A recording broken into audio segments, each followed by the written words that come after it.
Hello बच्चों, let's read out the question first. So basically ये question एक passage पर बेस्ड है, ठीक है। और इस पैसेज में हमें कैपेसिटर की एनर्जी के बारे में और उसके कॉमन पोटेंशियल के बारे में, एनर्जी लॉस के बारे में एक इंफॉर्मेशन गिवन है। तो सबसे पहले तो हम एक क्वेश्चन देख लेते हैं और उसके अकॉर्डिंग हम पैसेज में आंसर को टिक मार्क करेंगे और यानी कि उसे सर्च आउट करेंगे। तो देखिए क्वेश्चन में क्या बोल रहा है। Select the correct statement to these questions from the codes A, B, C and D as given below. So basically इसके previous question पे जाए हम। So यहाँ से basically question start हो रहा है। For question, two statements are given, one labeled assertion and the other labeled reason. Select the correct answer to this question from the codes A, B, C and D as given below. ठीक है, तो इसमें simply एक assertion की statement given है, एक reason की statement given है असर्शन के रिलेटेड, और हमें देखना है कि ये स्टेटमेंट पैसेज के अकॉर्डिंग ट्रू है या फिर फॉल्स है, और उसके अकॉर्डिंग जो गिवन ऑप्शंस है यहाँ पर, उन ऑप्शंस में से हमें राइट ऑप्शन को क्या करना है, चूज करना है। तो चलिए सबसे पहले तो हम स्टेटमेंट्स को रीड आउट करते हैं। सो असर्शन में क्या बोल रहा है, the capacity of a condenser increases on introducing a conductor or a dielectric between the plates। बोल रहा है कि कैपेसिटी ऑफ कंडेंसर ये इंक्रीज होती है जब हम पैरेलल प्लेट के बिटवीन में किसी कंडक्टर या फिर किसी डाइलेक्ट्रिक को इंसर्ट करते हैं। और इसके लिए रीजन में ऐसा बोल रहा है कि increase in capacity is not affected by nature of slab introduce. So actually यहाँ पर रीजन तो एब्सोल्युटली रॉन्ग है। कैसे? सो चलिए हम देखते हैं। So for this question let us start with the solution, but before of that let's see the key concept which we are going to use here for this question. So यदि मैं किसी ideal capacitor की बात करूं, सो उसकी capacitance का formula क्या होता है, C naught is equal to epsilon naught A divided by D T, ठीक है।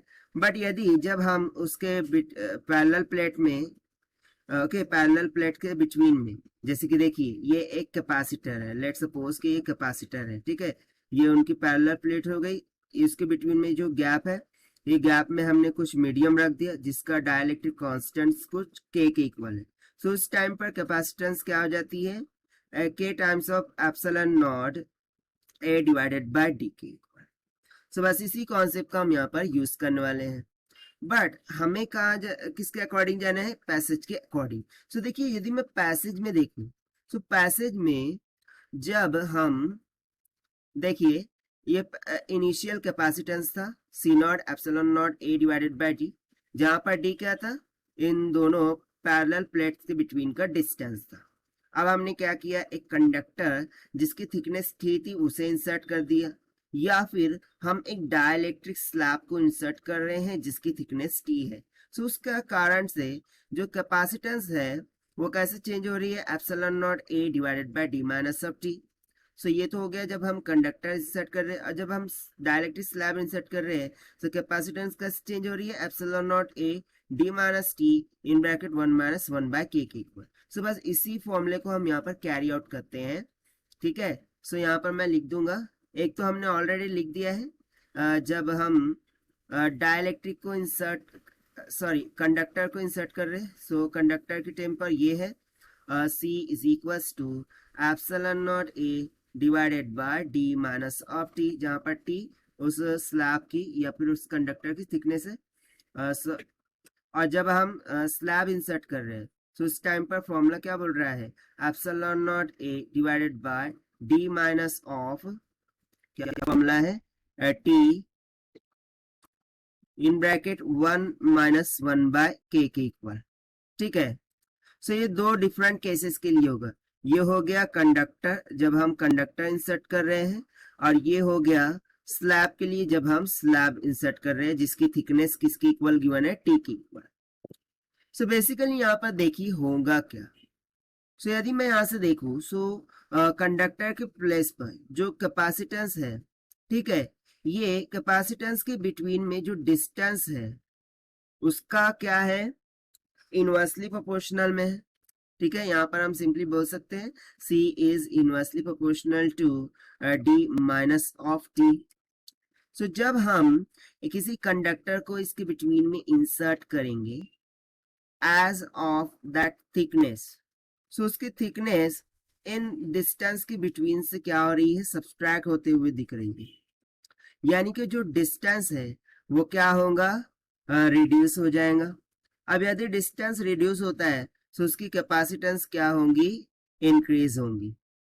डिस्टेंस रिड्यूस हो रहा है कैपेसिटेंस प्लेट के बिटवीन में से, ठीक है, इस दोनों प्लेट्स के बिटवीन में जो डिस्टेंस है वो क्या हो रहा है, रिड्यूस हो रहा है, डिक्रीज हो रहा है। सो उस कारण से कैपेसिटेंस क्या हो रही है, इंक्रीज हो रही है। और यही सेम थिंग हमें असर्शन में बोल रहा है कि the capacity of condenser increases on introducing a conductor और अ डाइलेक्ट्रिक बिटवीन प्लेट्स, क्योंकि डाइलेक्ट्रिक के लिए भी देखिए सेम कंडीशन है। यहाँ पर डिस्टेंस क्या होगा, डिक्रीज होगा, सो कैपेसिटेंस क्या होंगी, इंक्रीज होंगी। सो इसके अकॉर्डिंग जो हमारा असर्शन है वो एब्सोल्युटली क्या हो जाएगा, करेक्ट हो जाएगा। बट देखिए जो रीजन हमें बोल रहा है increase in capacity is not affected by nature of slab introduce, ये स्टेटमेंट एक्चुअली फॉल्स हो जा रही है। अब ऐसा क्यों, सो देखिए यहाँ पर हमने बात की के की। अब के क्या है, के एक डाइलेक्ट्रिक कांस्टेंट है। ठीक है, डाइलेक्ट्रिक कांस्टेंट है जिसकी कुछ ना कुछ तो वैल्यू होगी। और बेसिकली इसका फॉर्मूला होता है एप्सिलॉन बाय एप्सिलॉन नॉट, जहाँ पे एप्सिलॉन रिलेटिव परमिटिविटी है और epsilon naught permittivity of vacuum. So इसकी कुछ ना कुछ तो वैल्यू होगी जो कि greater than is equal to 1 के होती है, राइट। सो बेसिकली यहाँ पर कैपेसिटेंस किस पर डिपेंडेंट दिख रहा है, डाइलेक्ट्रिक कांस्टेंट पर। यानी कि वो तो अफेक्ट होगा जब हम स्लैब को इंट्रोड्यूस करेंगे। So basically capacity of capacitance ये तो इंक्रीज होने वाली है with the affection of slab introduced between the parallel plates, but यहाँ पर क्या बोल रहा है, नहीं होंगी, जबकि ये तो हो रही है। सो इस कारण से रीजन क्या हो गया, फॉल्स हो गया। ठीक है, सो ये तो हो गया इसका बेसिक सा solution which we have solve by using the simple conceptual formulas of capacitance. Now let us check the option. So यहाँ से हमारा असर्शन ट्रू है बट रीजन फॉल्स है, that means option C will become correct answer for this question. So this is the required solution. I hope you understood well. Best of luck. Thank you.